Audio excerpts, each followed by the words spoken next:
Today on WBLN News, New Year, and some of the same traditions. Goodbye penny loafers, hello Oxfords. We take a look at the inner workings of the campus store.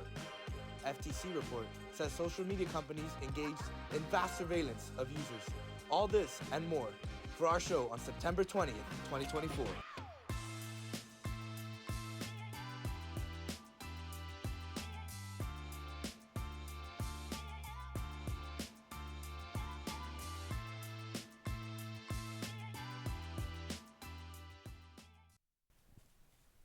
What's up, Wolverines? I'm David Garrido. And I'm Eduardo Poleo. And welcome to another edition of WBLN.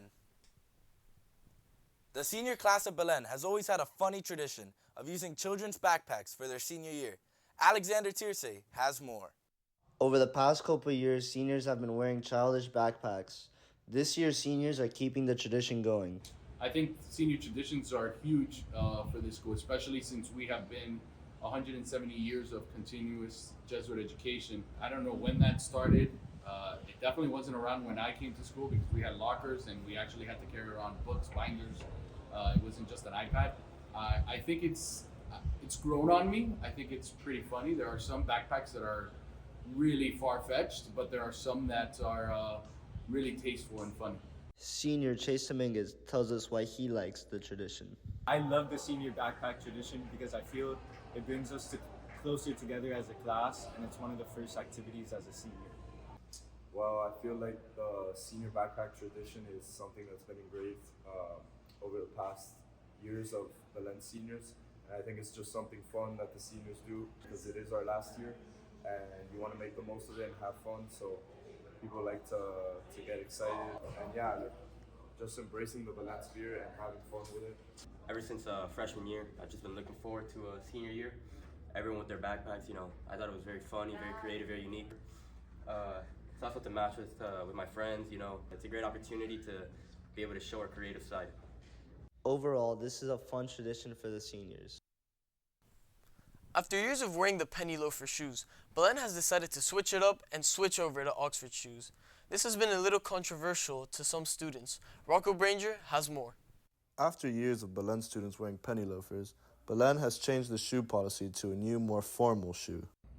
The new shoes have been a great success. We're excited because a few reasons. One, it's a good look, it's a clean look, it's a little bit of a change from what we've had for a few years now with the penny loafers. We want to accomplish two things. Number one, we want to get a shoe that's not marking the floor on campus.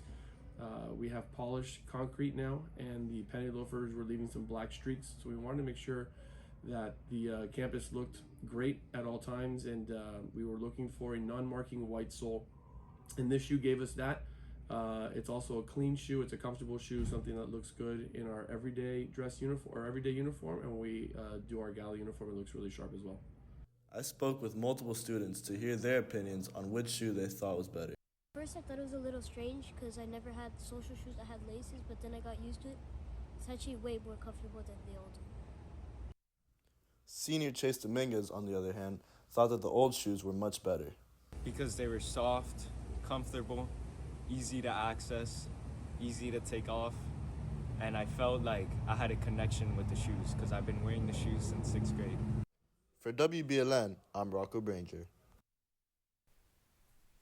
While many students and members of the Belen community pass by it every day, most forget how important the campus store is to all of us.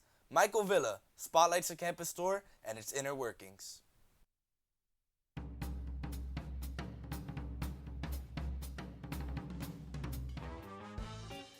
The Belen community has become among the strongest ever, and while this love can be traced back to many of its aspects, the image of the brand is thanks to the campus store, the one-stop shop to everything Belen. Hats, jackets, jerseys, slippers, you name it, the campus store has it. And with the recent release of the campus store's newest hot item, the question is, how exactly do our favorite products make their way to the store's shelves? Well, long-standing member of the Belen administration, Dr. Tommy DeQuesada, gives an insight into the store's unique inner workings. Take a look. So we have a committee here at the school that we work together to really come up with exciting products that we feel we can market to the families and that the students will be proud to wear. We work together with the academic administration because we want to make sure that the dress code is a very important part of our decision-making process. We also like to have a fair share of spirit gear, and that's where we take some more liberties in terms of what fans can wear at games. So it's not as necessarily as rigid as a dress code, so we'll have a lot of Nike products like polos and t-shirts. And then of course we have hats and bags, and now we even have stadium seats in the campus store. We wanted to mimic a college campus store type experience because again, our brand is so strong, the tradition is so great, and our history is unlike any other, so we want our fans to be proud of that. I mean, we have amazing colors with the blue and gold, so just to be able to use our old logos, our new logos with the Wolverine, we've been really excited to integrate those into our products. You know, this year was an important year because we went away from the hoodies. We found these beautiful League Legacy sweaters that have been a hit. We've seen them all over campus. You know, something simple, something sharp and classic looking. And we have some surprises coming up in the not too distant future as well that I think our students and parents are really going to be excited about. While the store is located within our school's walls, its apparel is not limited to just being for students. The campus store selection varies from items that reflect Belen's long history of successful alumni like Roberto Goizueta, the former CEO of Coca-Cola, to merchandise for every member of the family, truly making it a communal experience. For WBLN, I'm Michael Vila. Moving to a little national news, a new Federal Trade Commission staff report says major social media and video streaming services conducted vast surveillance of users to monetize their personal information. The report analyzed how 9 companies, including Meta, YouTube, and TikTok, collect and use data.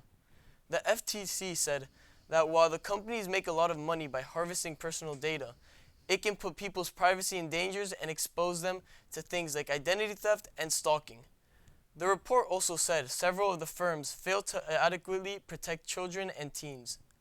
The FTC recommends that companies limit data collection and sharing, restricted targeted advertising, and improved protection for teens.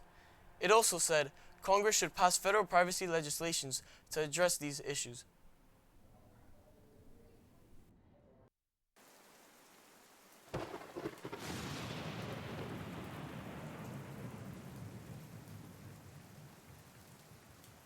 Hey guys, it's Alec Corrado, and here's the weather for today.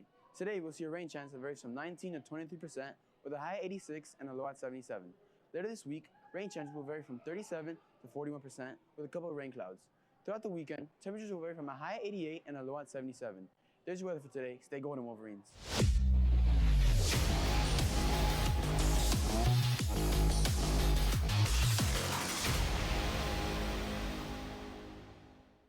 What's up, Wolverines? I'm Justin Millari, and here are your sports for today.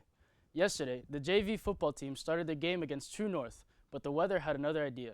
After 1 quarter of play of the game was canceled due to the lightning, your Wolverines were down 16-0. 6th grade basketball team defeated Our Lady of Lakes 46-25 to improve their record to 4-0. Our leading scorers for this game were Leroy Torres with 12 points, Mason Marquez with 11 points, and Vincent Noel with 4 points and 11 rebounds. Their next game will be on Monday, September 23rd, against Our Lady of Lourdes on the road. Last night, the Los Angeles Dodgers' Shohei Showtime Ohtani became the first player to reach the 50-50 club in the Major League Baseball history. The Japanese two-way sensation became a member after hitting this historic 50th home run in the 7th inning against the Miami Marlins on Thursday. A player becomes a member of the 50-50 club after a single season of 50-plus home runs and 50-plus stolen bases. In Ohtani's season with the Dodgers, he led the team to a 20-4 postseason victory. The Japanese star is the odds-on favorite to win National League's MVP award, despite not pitching this season due to off-season elbow surgery. That's all for your sports for today. Now back to the guys at the desk. Thank you, Justin. That's all your news for today. Make sure to follow us on all social medias, and make sure to stay safe And stay golden, Wolverines.